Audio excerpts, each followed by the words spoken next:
Mamata Banerjee's political strategist Prashant Kishore has also opened fire against the Congress and its leadership. In this exclusive interview to India Today's Group Editorial Director for Publishing, Raj Chingappa, Kishore hit out at the Congress, declaring that the party's decline is not a recent or temporary phenomenon. When you look at Congress, last time a lot of people think that Congress's decline is a recent phenomena. Actually not.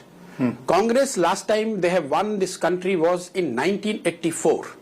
After 1984, for your viewers, it's very important to understand. After 1984, Congress has not won a single general election in this country. Probably it's time to re-look at its formations, its functioning, its because components have changed. Many who were part of UPA have gone out. Many who were not part of UPA have come in. Dynamics have changed. So you cannot have UPA as it was in 2004 and keep on saying that the same formation exists with the same components, same mechanics, working mechanics. So you're saying it's outlived its usefulness? I'm not saying, I'm saying it need to be re-looked at least the way it is. If there is a need for an UPA, that need to be re-looked at. My point is simple, that as a leader of the political party, if you take the credit when the party wins, world over, democracies, when you lose, you step aside and you let somebody else come and fight.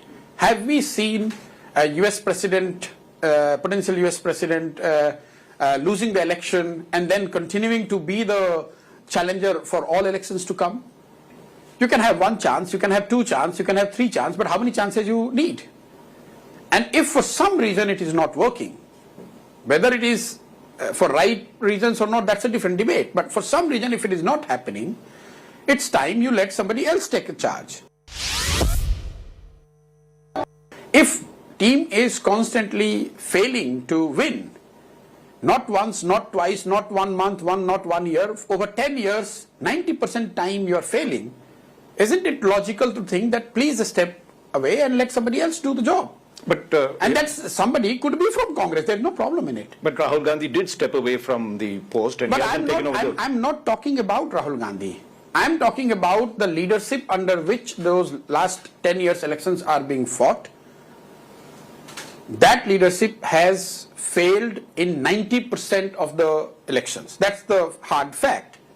Now, whoever was the leader, the morality or strategic sense tells you that should step away and let somebody else take the call. So much being talked about Congress being the only force, the present Congress being the only force that is taking BJP. You know what is the strike rate of Congress against BJP in the last Lok Sabha? 4%. For every 100 seats that Congress fought vis-a-vis straight with BJP, they won only 4 seats. Merely coming of many parties, merely coming together of many parties is not a sure shot recipe of success against the present BJP. Yes, it could make you appear a bit more formidable or maybe formidable opposition, but it's not the recipe for the new for the victory against BJP. For that you need the face, you need the narrative, and then comes the arithmetic which people see in form of uniting a united opposition. You cannot just imagine that I'm doing a tweet followed by then a press conference followed by few candle marches here and there and government should be on its knees. It's not going to happen.